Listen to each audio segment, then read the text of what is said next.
Welcome to Barbie's dream house. Come on in.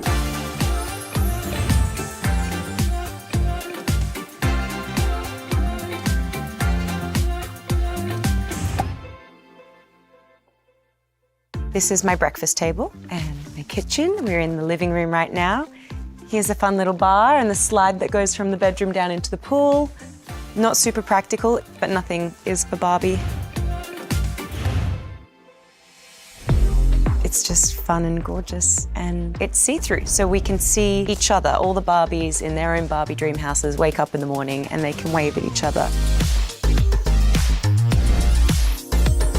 This is like the product of so many discussions and so many references, and I can't even tell you the meetings we've had about pink. We like sat with all these different kinds of pinks and we were like, what is the pink and how do the pinks interact? Because I didn't want it to be so classy that it didn't, like when I was a little girl, I liked the pinkest, brightest things. But this is our white. This is our palest pink that's our white. It was pretty incredible seeing this set for the first time. It was kind of surreal because I'd spent so long looking at the miniatures and the models and the drawings and the design, you know, of what it was going to look like, and then when you see it firsthand in real life, it's all there and it's like, I don't know, it was really exciting. When we first stepped onto this set, we all were just, it's like we're in the real deal, so we don't have to imagine it all, it's just there in front of us. How special is that? Because Barbie was invented in 1959, it felt like we could ground everything in that look. 1950s soundstage musicals, Gene Kelly or Vincent Minnelli, like those kind of wonderfully fake but emotionally artificial spaces. One thing that like those soundstage musicals did so well were beautiful artificial skies. There's a sort of surrealness of the gradation of color. We're getting a blue sky, we're painting white clouds on it, and when you light them, you can light them into these intense colors. So you can light pink and orange from the bottom, and blue from the top. You can really go kind of expressionistic with it. Sarah Greenwood, our production designer, Katie and her whole team have just done the most extraordinary job putting this together. A lot of the things you see are actually handmade. It's pretty incredible what they can do, how they can design things in miniatures and then replicate them. Our main time frame was from the invention of Barbie through to now.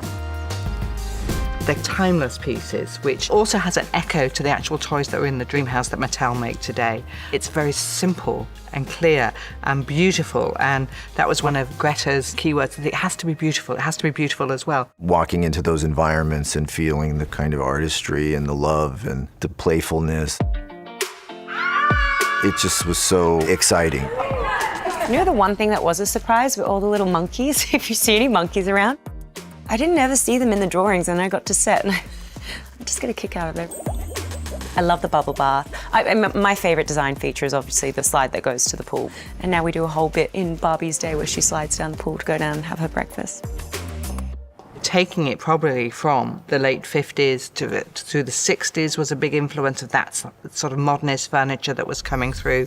The kitchen's great, so we have a mixture of, you know, things that are physically there, but then also decal, because again, playing into the world of toys and how it would look if it was a Mattel product, our kitchen being a great example of that. So on the back here, you have just a decal, you know, so it is intentionally 2D, and it's that thing where we want things to be obviously artificial, but still very satisfying. Come and see the pool.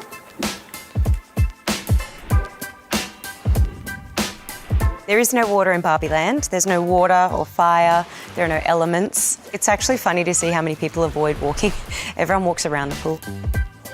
Even though it's fake, it's really beautiful, which is kind of like everything in Barbie Land. Let's take a look upstairs.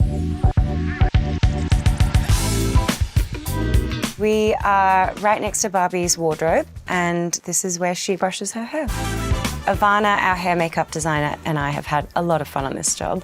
There's been a lot of wigs. All the Barbies really can change their hair in a kind of unrealistic, impossible, magical ways. In one scene, she might have hair up here, and then the very next scene, it's a giant long ponytail. I want everyone to feel like they can reach onto the screen and touch everything.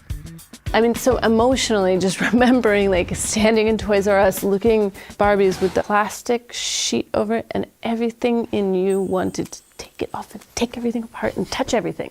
Just talking about Greta wanting to go inside the box. That's actually Barbie's wardrobe. This is the beautiful wardrobe that does open and there's all the clothes. The magical wardrobe. Yeah. This was a design thing that we were very excited about. We were saying that the wardrobe in Clueless, like the bar was set so high, and we would really like to do something that is as cool as that. Barbie, each day her outfit is already magically here in her wardrobe. She opens the doors. All she needs to do is look at it, gives a spin, and then it's on her body. She walks off and her outfit for the next day is sitting in the wardrobe behind her. This is Barbie's toothbrush. This is how she brushes her teeth. This is her shower. There is, of course, no water in Barbie land, but she showers nonetheless. I actually just would look up the old Radox commercials and try and replicate that. Good night, Barbies. I'm definitely not thinking about death anymore. Come up and see Barbie's bedroom. She wakes up with perfect hair, no morning breath.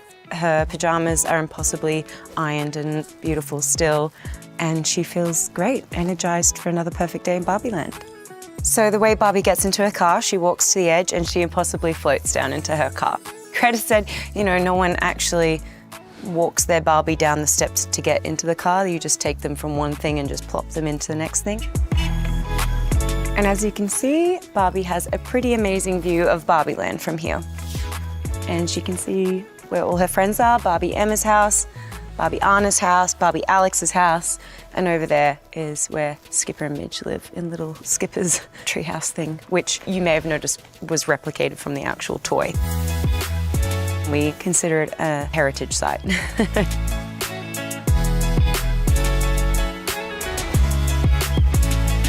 So now Barbie is ready to start her perfect day. This is where she gets her mail, by the way.